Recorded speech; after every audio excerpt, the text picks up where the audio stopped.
আমন্ত্রণ চ্যানেল 24 এর সকাল 9টার খবরে শুনছিলেন সংবাদ শিরোনাম। আপনাদের সাথে আছি আমি মঞ্জুর আরিফিন। শুরুতেই বিশ্বকাপের খবর। অবিশ্বাস্য ম্যাচ জিতে কোয়ার্টার ফাইনালে আর্জেন্টিনা 2-0 গোলে পিছিয়ে থেকেও শেষ পর্যন্ত ম্যাচ জিতেছে 3-2 গোলের ব্যবধানে। ইব্রাহিম ও জিকোর গোলে ৭৯ মিনিট পর্যন্ত এগিয়েছিল মিশর, তবে ক্রিস্টিয়ান রোমেরো, লিওনেল মেসি এবং এনজো ফার্নান্দেজের গোলে জয় নিয়ে মাঠ ছাড়ে বর্তমান চ্যাম্পিয়নরা। আসরে সর্বাধিক 8ম গোল লা পুলগার। এভাবেও ফিরে আসা যায়, যেভাবে আসলো আর্জেন্টিনা, যা করে দেখিয়েছেন লিওনেল মেসি। টুর্নামেন্টে পঞ্চম ম্যাচে চতুর্থবার জিতলেন ম্যাচ সেরার পুরস্কার। মেসির চোখে পানি, ঠিকই দেখছেন, কাঁদছেন বিশ্বসেরা তারকা। বিশ্বকাপ জেতার পর নয়, বিশ্বকাপে টিকে থাকার পর আবেগের জোয়ারে ভেসেছেন এলেমটেন, কেঁদেছেন, জড়িয়ে ধরেছেন সতীর্থদের।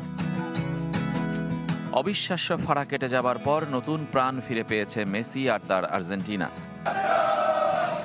তাই তো মাঠ থেকে ড্রেসিং রুমে ফিরে হয়েছে উন্মাতাল আনন্দ। নিকোলাস ওতামেন্দির নেতৃত্বে মেসি, আলভারেজ, মার্তিনেজরা যোগ দিলেন সেই আনন্দে। অথচ কয়েক মিনিট আগে মাঠে দুঃস্বপ্নের সাক্ষী হতে হতে স্বপ্নময় সমাপ্তির পথে হেঁটেছে আলবিসেলেস্তে। পেনাল্টি মিস করেছেন, বারে লেগে ফিরেছে বল। দিনটা মেসির নয় ভেবে যারা দুর্ভাগ্যকে দোষ দিতে চেয়েছেন, তাদের জন্য মেসি দেখিয়েছেন পরিশ্রম দিয়ে ভাগ্য বদল করতে হয়। এই দল কখনো হাল ছাড়ে না। শেষ মুহূর্ত পর্যন্ত আমরা লড়াই চালিয়ে যাই। ভাগ্যক্রমে কুতির গোলটা দ্রুত পেয়ে গিয়েছিলাম, ফলে আমাদের হাতে সময় ছিল, আর সেই সময়েই আমরা 90 মিনিটের মধ্যেই ম্যাচটা ঘুরিয়ে দিতে পেরেছি। আজ এই দল যা করেছে তা সত্যি অবিশ্বাস্য। আমি খুবই খুশি। সমর্থকেরা যেন আমাদের খেলা আরও উপভোগ করতে পারে, সেটাই চাই। আশা করি আমরা এভাবেই এগিয়ে যেতে পারবো। গোল করেছেনও বিশ্বকাপের টানা 9 ম্যাচে। আরও একটা বিশ্ব রেকর্ড। এক আসরে নিজের সবচেয়ে বেশি 8 গোলের রেকর্ডটাও গড়ে ফেললেন। পেছনে ফেললেন এমবাপ্পে ও হল্যান্ডকে।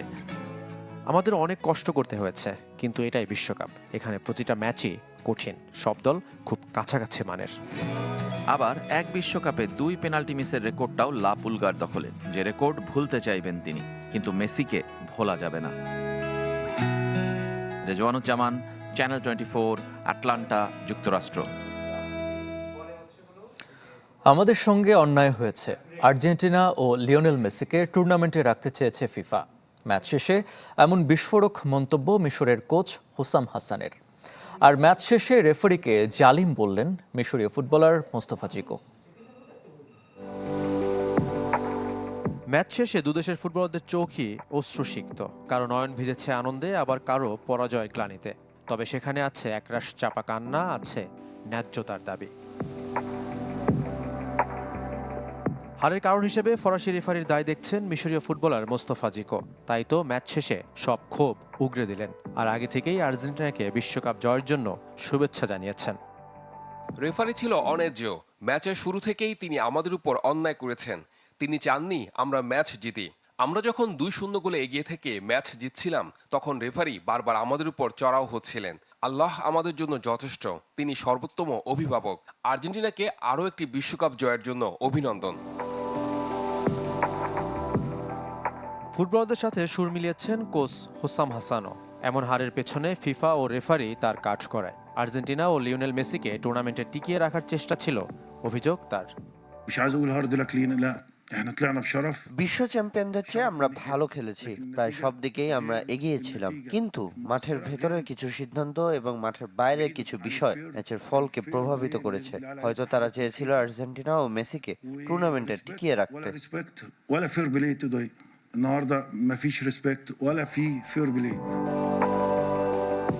মোহাম্মদ সালার উপর হওয়া ফাউলের ঘটনায় সম্ভাব্য পেনাল্টির জন্য ভিএআর না দেখা এবং মিশরের দ্বিতীয় গোল অদ্ভুতভাবে বাতিল হওয়া নিয়েও তিনি প্রশ্ন তুলেছেন। কথা বলেছেন ম্যাচ শেষে রেফারির সাথে তার তর্কে জড়ানো নিয়েও। আমি রেফারিকে বলেছি এটা অন্যায়, হয়তো তার লুকানোর কিছু আছে। কেউ যদি কিছু লুকানোর চেষ্টা করে, অনেক সময় সেটি লুকিয়ে রাখতে পারে না। যাই হোক, আমার কাজ শেষ। এই টুর্নামেন্টে আর কোনো ম্যাচ আমি দেখছি না।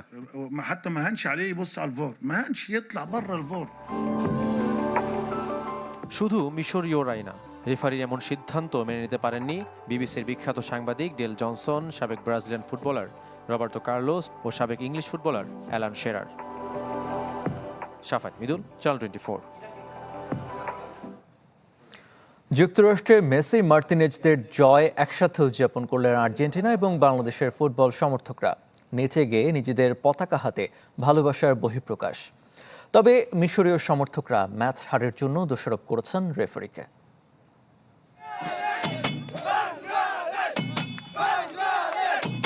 নাচে গানে বাংলাদেশি সমর্থকদের সাথে যোগ দিলেন আর্জেন্টাইন সমর্থকরা। আলবি সেলেস্তের প্রতি লাল সবুজের প্রেমের খবর এখন পুরো বিশ্বের জানা। আর্জেন্টিনা তো বটেই, বাংলাদেশের পতাকা হাতেও অনেকেই এগিয়ে এলেন। শেষ পর্যন্ত তা রূপ নিল উৎসবে। বাংলাদেশকে ধন্যবাদ জানাতে ভোলেননি কেউই। I love your country. I love your country and your people. Yes, yes. We love Bangladesh. We love Bangladesh, bro. I love the support that they have. They're unbelievable. বাংলাদেশিরাও মুগ্ধ আর্জেন্টিনার এমন আতিথেয়তায়, সঙ্গে তৃপ্ত দারুণ এক ম্যাচের সাক্ষী হওয়ায়। ও মাই গড, এটা আসলেই কল্পনা। কি করছে আজকের ম্যাচটাতে, কি করছে এটা একমাত্র যারা মাঠে উপস্থিত ছিল তারাই বলতে পারে। কান্না করে বিদায় নেবে পেনাল্টি মিস করে, এটা হতে পারে না। ফুটবলের গড তাকে আবার একটা সুযোগ দিয়েছে এবং দেখিয়ে দিয়েছে সে। ফ্ল্যাগটা তাদেরকে এখন নতুন করে চিনানো লাগে না, তারা দেখলেই চিনে এটাই বাংলাদেশ, এটাই তাদের ভালোবাসা। Bangladesh, Bangladesh, Bangladesh. ম্যাচ শেষে বাঁধ ভাঙা উল্লাস আলবি সেলেস্তে সমর্থকদের। আটলান্টা স্টেডিয়ামের বাইরে তখন এক খণ্ড বুয়েন্স আইরেস, কর্দোবা, রোজারিও বা মেন্দোজা। ছেলে, বুড়ো, নারী, পুরুষ সব ভেদাভেদ ভুলে নেচে গিয়ে উৎসবে সামিল।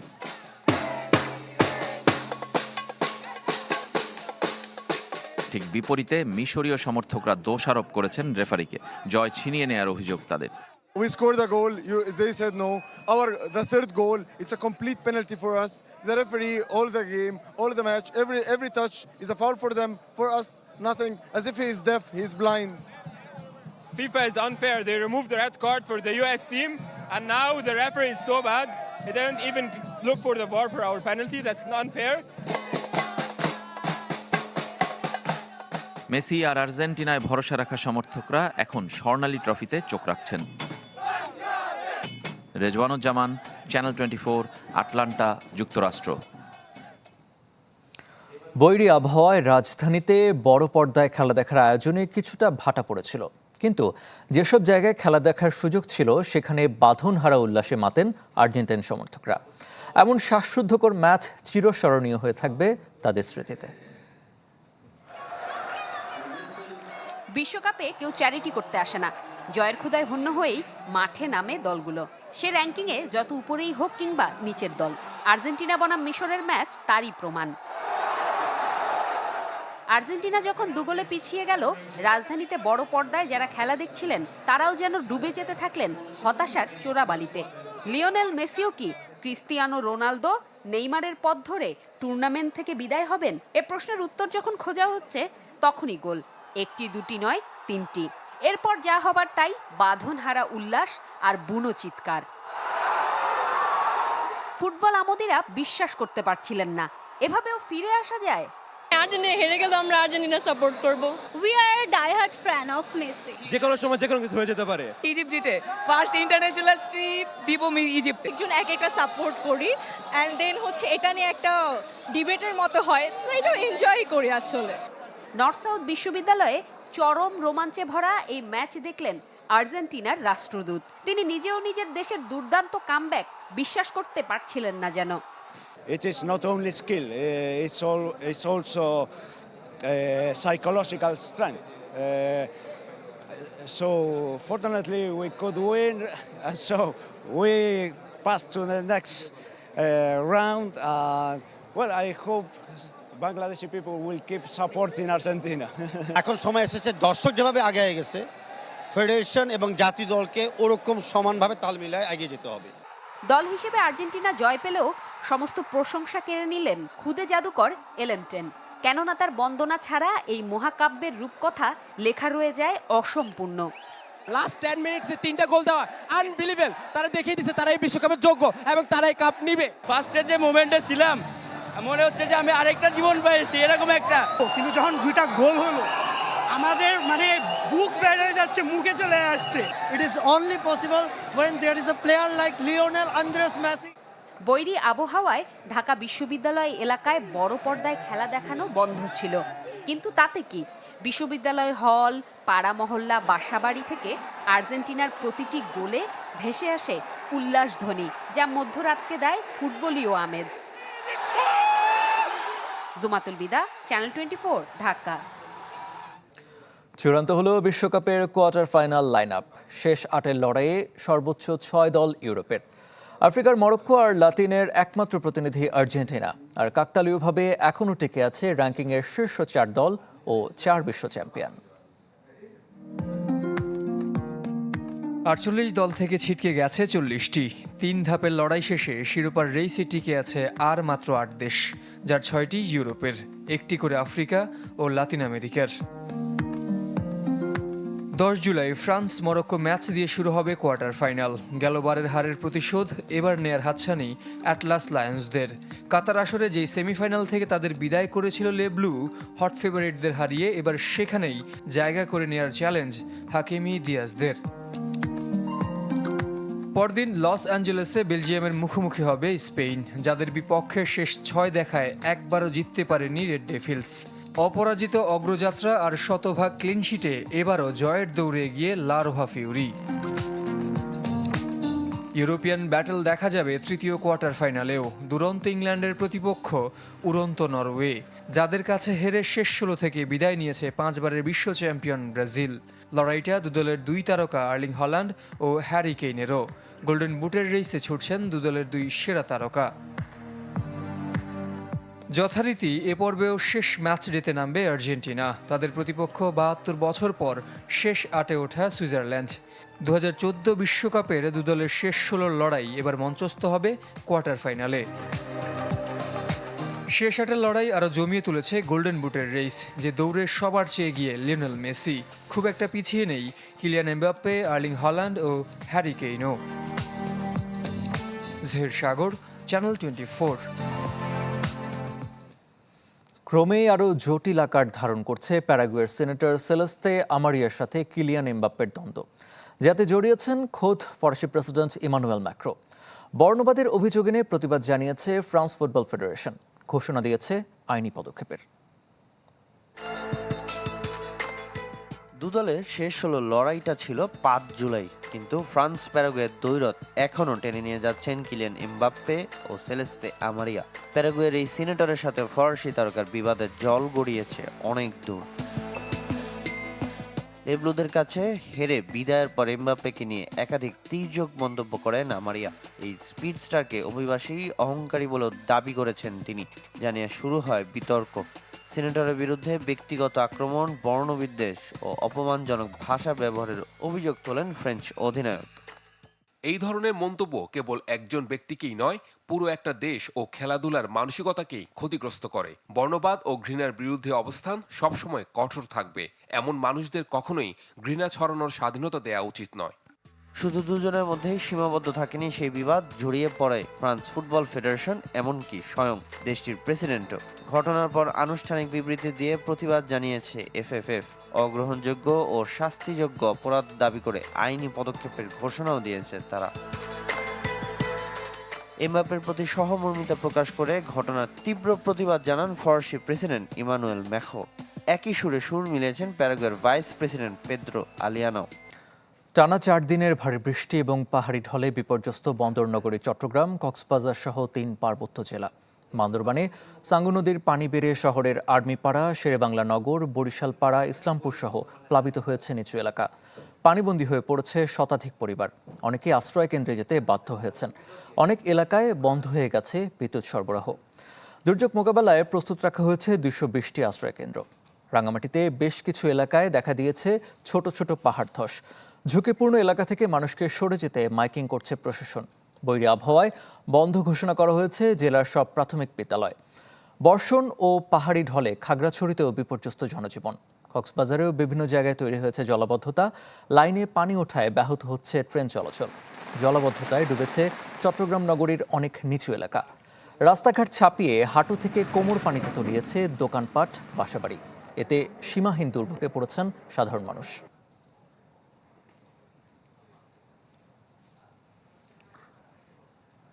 এভাবে কিভাবে থাকতে পারি? বর্ষা তো বেশি হইতে আছে, তাহার কোনো জায়গা নাই। ঘর বাড়ি পানিতে তলায় গেছে, কমবে যাবো জানি না। ভারী বৃষ্টিপাতের কারণে বান্দরবনের যে নিম্নস্থানগুলো আছে সেখানে পানি ওঠার সম্ভাবনা খুব দ্রুত বৃদ্ধি পাচ্ছে। এলাকায় পানি উঠে গেছে, আমরা এখন আশ্রয়কেন্দ্রের জন্য অপেক্ষা করতেছি। দর্শক, এ ব্যাপারে আরও জানাতে রাঙামাটি থেকে সরাসরি যুক্ত হচ্ছেন সহকর্মী জিয়াউল হক। জিয়াউল, এই আকস্মিক দুর্যোগে রাঙামাটির মানুষের জনজীবনে কতটা বিপর্যয় নেমে এসেছে? গতকাল টানা যে ভারী বর্ষণ হয়েছে সকাল 6টা থেকে সন্ধ্যা 6টা পর্যন্ত, যে রাঙামাটি যে আবহাওয়া পর্যবেক্ষণ কেন্দ্রের তথ্য মতো প্রায় 208 মিলিমিটার বৃষ্টিপাত রেকর্ড করা হয়েছে, যা খুব ভারী বর্ষণ বলে বলা হচ্ছে। এবং রাঙামাটির যে নিম্ন অঞ্চলের ফলে বিশেষ করে বিলাইছড়ির কিছু অঞ্চল, ফারুয়াল গ্রামের কিছু অঞ্চলের খবর আমরা সকালে পেয়েছি যে অনেকটা তলিয়ে গেছে, এবং যে কৃষি জমি সেটাও তলিয়ে গেছে। এবং রাঙামাটির এই আকস্মিক বন্যার ফলে রাঙামাটির সাথে যে সাজেকের যে ভূস্বর্গখ্যাত সাজেক ভ্যালি পর্যটন কেন্দ্র, সেটি আসলে জেলা প্রশাসনের পক্ষ থেকে বন্ধ ঘোষণা করা দিয়েছেন। এবং এই পরিস্থিতি স্বাভাবিক না হওয়া পর্যন্ত সেখানে সকল ধরনের পর্যটকদের অবস্থান এবং যাওয়া আসা বন্ধ ঘোষণা করেছেন। একই সাথে আপনি জানেন অবশ্যই যে রাঙামাটি যে এইচএসসি পরীক্ষা হওয়ার কথা ছিল আজকে, সেটি আসলে বোর্ড থেকে বন্ধ করা হয়েছে। প্রাথমিক বিদ্যালয়গুলো বন্ধ ঘোষণা করে। তবে একটি বিষয় জানিয়ে রাখতে চাই যে বেসরকারি বিদ্যালয়গুলো রয়েছে এবং উচ্চ মাধ্যমিক যে বিদ্যালয়, যে প্রাক প্রাথমিক যে পরীক্ষা রয়েছে, বিভিন্ন ধরনের পরীক্ষা ক্লাসগুলো, সেগুলো কিন্তু বন্ধ হয়নি, যার ফলে এক ধরনের কিন্তু অনিশ্চিত রয়ে গেছে সব শিক্ষার্থীদের মধ্যে। তবে পাহাড় ধসের কারণে বেশ কিছু এলাকা আমরা দেখেছি, গতকালকে ঘুরেছি, আজকে কয়েকটি এলাকার খবর আমরা পেয়েছি। 212টি আশ্রয় কেন্দ্রের মধ্যে মাত্র একটি আশ্রয় কেন্দ্রে 70 জন মানুষ অবস্থান নিয়েছে। জেলা প্রশাসনের পক্ষ থেকে তাদের জন্য রাতের খাবারের ব্যবস্থা করা হয়েছে, দুপুরের খাবারের ব্যবস্থা করা হয়েছে। তবে এখনো পর্যন্ত সেসব ঝুঁকিপূর্ণ এলাকা রয়েছে, সেসব ঝুঁকিপূর্ণ এলাকাগুলো থেকে মানুষ সরে যাচ্ছেন না। জেলা প্রশাসন বলছে যদি গতকালকের মতন আজকেও এভাবে বৃষ্টিপাত অব্যাহত থাকে তাহলে তাদেরকে জোরপূর্বক ভাবে বল প্রয়োগের মাধ্যমে তাদেরকে আশ্রয় কেন্দ্র নিতে বাধ্য ঘোষণা করে। তারা যাচ্ছেন কোনো যাতে প্রাণের যাতে কোনো ক্ষয়ক্ষতি না হয় সেটি তারা নিশ্চিত করতে চান। এই ছিল রাঙামাটি থেকে আমার কাছে সবশেষ। জিয়াউল, আপনাকে ধন্যবাদ। সহকর্মী ইয়াসিনুল হাকিম যুক্ত হয়েছেন বান্দরবন থেকে। ইয়াসিন, আমরা রাঙামাটির কথা শুনছিলাম, আপনার বান্দরবনের কি পরিস্থিতি জানাবেন এবং পরিস্থিতি মোকাবেলায় কি ব্যবস্থা নেওয়া হচ্ছে? আরেফিন, আমি এখন দাঁড়িয়ে আছি বান্দরবান বালিকা উচ্চ বিদ্যালয়ে যে শেল্টার হোমটি করা হয়েছে। এখানে আমরা দেখেছি আসলে মানুষকে বিভিন্নভাবে যে বন্যায় প্লাবিত হয়েছে বিভিন্ন এলাকাগুলোতে, বিশেষ করে গত 4 দিনের যে টানা বর্ষণ, এটির মাত্রা দিন দিন বাড়ছে। আমরা একটু আগে আবহাওয়া অফিসের সাথে কথা বলেছি, তারা আমাদেরকে জানিয়েছে গত 24 ঘন্টায় 309 মিলিমিটার বৃষ্টিপাত তারা রেকর্ড করেছে, যা এই বছরের জন্য আসলে সর্বোচ্চ বৃষ্টিপাত বলে তারা বলছে। এবং এই বৃষ্টিপাতের কারণে গত 4 দিনের যে বর্ষণ এবং পাহাড়ি ঢলের কারণে বান্দরবানের নিম্ন অঞ্চলগুলো প্লাবিত হয়েছে। বিশেষ করে বান্দরবানে আর্মিপাড়া, ইসলামপুর, শেরবাংলা নগর থেকে শুরু করে বিভিন্ন পাড়াগুলো আসলে প্লাবিত হয়েছে। পাশাপাশি মধ্যম পাড়া যে বরিশাল পাড়া রয়েছে সেই এলাকাটাও পানি নির্মাঞ্চল চলে যাওয়ার কারণে এখন সেই মানুষগুলো এই আশ্রয় কেন্দ্রে আশ্রয় নিচ্ছে। গতকাল রাতে হঠাৎ করে আসলে সাঙ্গু নদীর পানি বেশি বৃদ্ধি হয়ে যাওয়ার পরে বিভিন্ন প্লাবিত অঞ্চলগুলো থেকে মানুষ বাস্তুহারা হয়ে কিছু বিভিন্ন জায়গাগুলোতে আশ্রয় নিয়েছে। এই আমি যেখানটায় দাঁড়িয়েছি এখানে 40টি পরিবার ইতিমধ্যে আশ্রয় নিয়েছে। 40টি পরিবারে প্রায় 200 জন মানুষ আসলে এই স্কুলটাকে আশ্রয় নিচ্ছে। তবে আমরা জেলা প্রশাসকের সাথে কথা বলেছি, জেলা প্রশাসক আমাদেরকে জানিয়েছে বান্দরবানের 7 উপজেলা 34 ইউনিয়ন 2 পৌরসভায় দুর্যোগ মোকাবেলার জন্য 220টি আশ্রয় কেন্দ্র তারা প্রস্তুত রেখেছে। ইতিমধ্যে যে সমস্ত নির্মাণাঞ্চল প্লাবিত হয়েছে এর পাশাপাশি বিভিন্ন আশ্রয় কেন্দ্রে মানুষ উঠেছে, পাশাপাশি বিভিন্ন জন তাদের আত্মীয় স্বজনের বাসায় আশ্রয় নিচ্ছে। আমরা কথা বলেছি যে সমস্ত মানুষ আসলে আশ্রয় নিচ্ছে তারা আসলে কোনো সংকটে রয়েছে কিনা। তারা যে বিষয়টি জানিয়েছে যে বৃষ্টি এবং টানা বর্ষণের কারণে বিভিন্ন জায়গায় যে দূষিত পানি হয়ে যাওয়ার কারণে তারা বিশুদ্ধ পানির একটা সংকটে পড়েছে এবং জেলা প্রশাসনের পক্ষ থেকে তাদেরকে পর্যাপ্ত বিশুদ্ধ পানি সরবরাহের কথাও বলা হচ্ছে। অন্যদিকে নদীর পানি গোলা হয়ে যাওয়ার কারণে বান্দরবানে যে পৌর পানি সরবরাহের পানির লাইন রয়েছে সেই পাইপ লাইনে আসলে পানি সরবরাহ বন্ধ থাকার কারণে স্থানীয় মানুষও পড়েছে আসলে মানুষের বিপাকে। পাশাপাশি বান্দরবানের বিভিন্ন উপজেলায় বিদ্যুৎ বিচ্ছিন্ন রয়েছে এখনো পর্যন্ত। রোমা, তামসি, রংচুরি সহ বিভিন্ন এলাকায় বিভিন্ন ইউনিয়নে বিদ্যুতের সংকট রয়েছে, মানুষ বিদ্যুৎ পাচ্ছে না। এটির কারণে অনেক জায়গায় নেটওয়ার্ক এবং যোগাযোগ বিচ্ছিন্ন রয়েছে অনেক এলাকা। পাশাপাশি বান্দরবানের রোমার বগালেক, কেওকারা এবং চুনচুকপাড়া সড়কে প্রায় 1 কিলোমিটার দূরে পাহাড় ধসের কারণে রোমার সাথে বগালেকের সংযোগ যোগাযোগ বন্ধ রয়েছে। রংচুরি, তামসি বিভিন্ন জায়গায় পাহাড় ধসের কারণে কিন্তু সড়ক অনেকটা আসলে বিপাকে পড়েছে। পাশাপাশি জেলা প্রশাসক জানিয়েছে বান্দরবানের 7 উপজেলা 34 ইউনিয়নে যারা ঝুঁকিপূর্ণভাবে বসবাস করছে তাদেরকে নিরাপদ আশ্রয়ে সরে যাওয়ার জন্য বিভিন্নভাবে মাইকিং এবং প্রচার প্রচারণা তারা চালাচ্ছে। আরেফিন, আপনাকে ধন্যবাদ।